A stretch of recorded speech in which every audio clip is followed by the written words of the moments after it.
여러분 안녕하세요. 오늘은 생명 시스템 내에서 정보를 전달하고 단백질을 합성하는 과정에 대해 알아보는 시간입니다.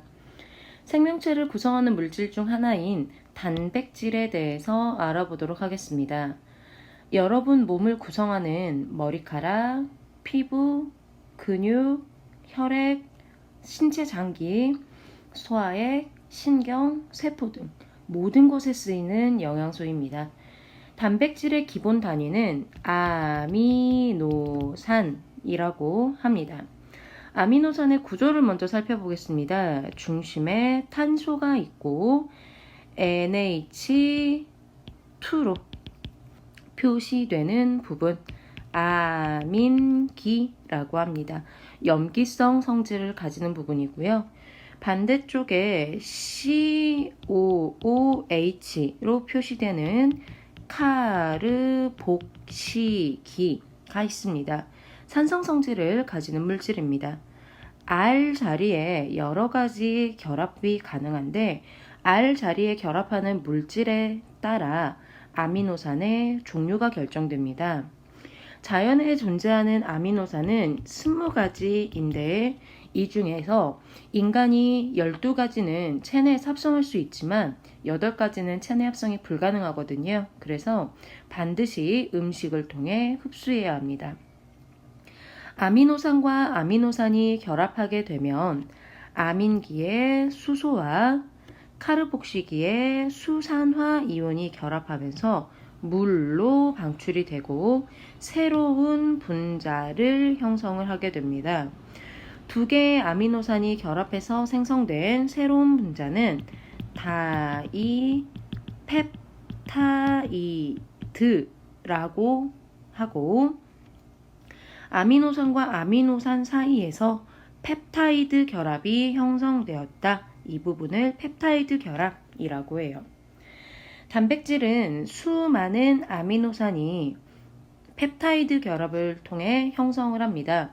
그래서 단백질을 폴리펩타이드라고도 합니다. 아미노산의 종류는 20가지 뿐이지만 아미노산의 배열 순서에 따라서 단백질의 종류는 무수히 많습니다. 이 폴리펩타이드가 구부러지거나 접혀서 3차원 구조를 형성한 것이 여러분들이 알고 있는 여러 가지 효소들, 단백질 덩어리들 이런 것들이 되겠죠. 이 아미노산의 배열 순서를 결정하는 것은 여러분 몸의 유전자입니다. 중학교 과학 시간에 체세포 또는 생식세포 분열 과정에서 한 번쯤 들어보았을 만한 염색체입니다.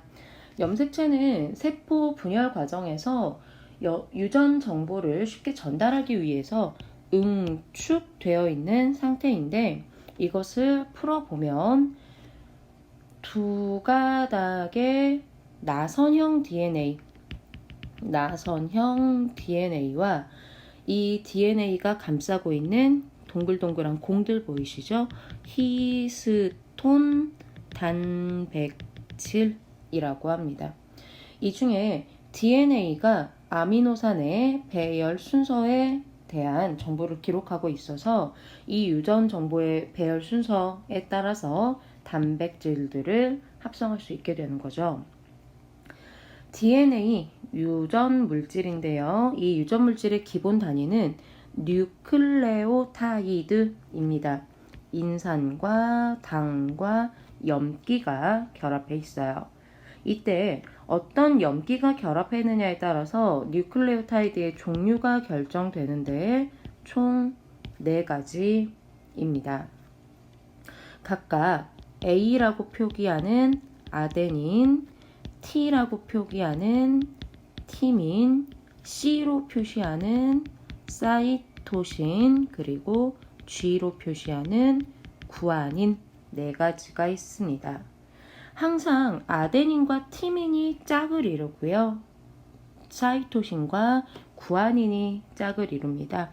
사이토신에는 구아닌이, 티민에는 아데닌이, 구아닌에는 사이토신이, 아데닌에는 티민이 결합을 해요. 그래서 DNA 두 가닥 중 어느 한 가닥에서 정보가 손실되더라도 나머지 한 쌍을 이용해 손실된 부분을 복구할 수 있습니다. DNA는 유전 정보를 담고 있는 중요한 요소인 만큼 손상되면 안 되겠죠.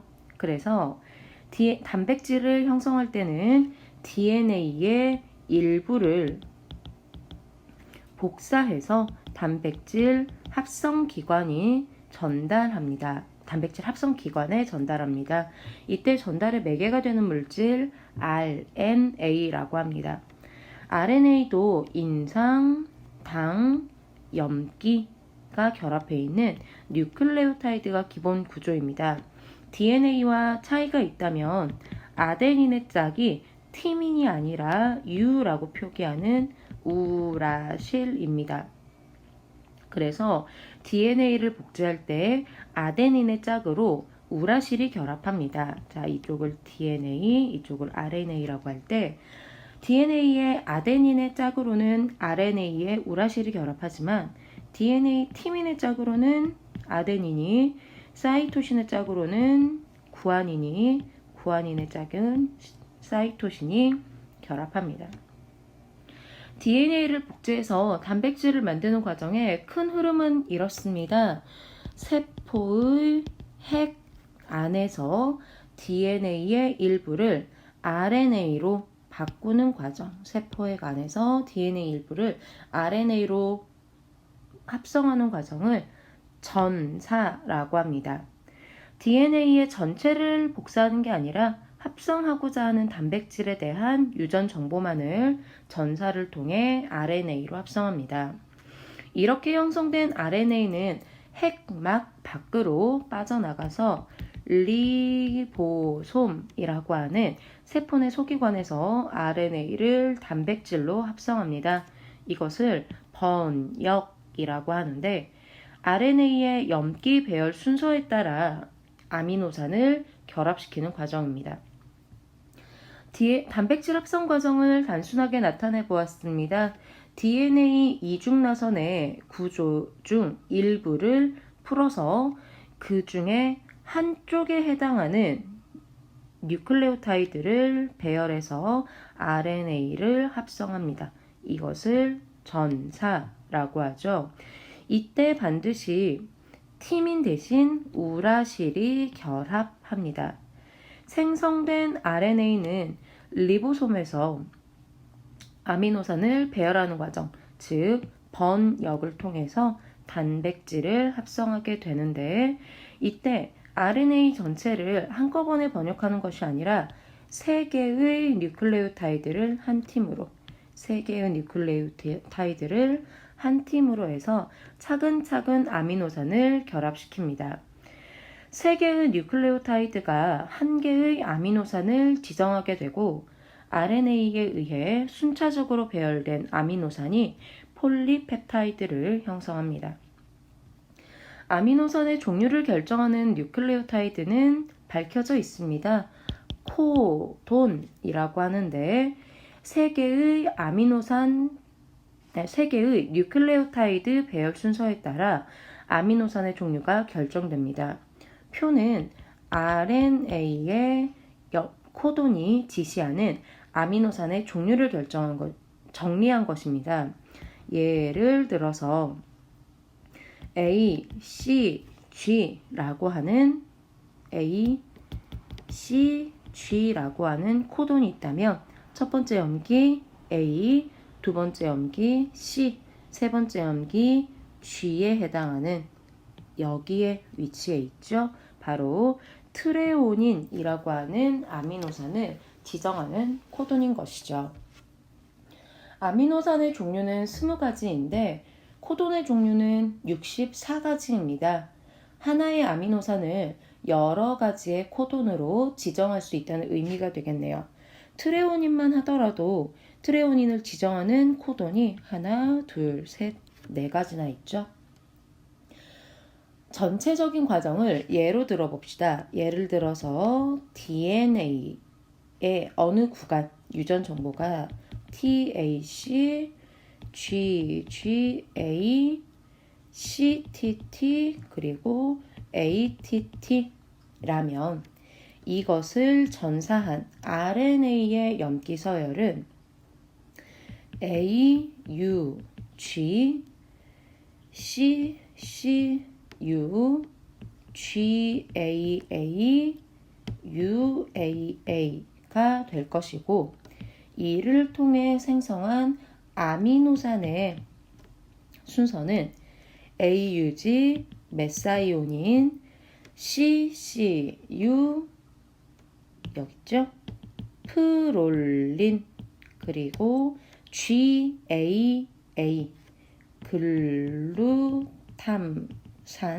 그리고 UAA, 종결 코돈으로 순서가 배열되겠네요. 종결 코돈은 지정하는 아미노산이 없죠?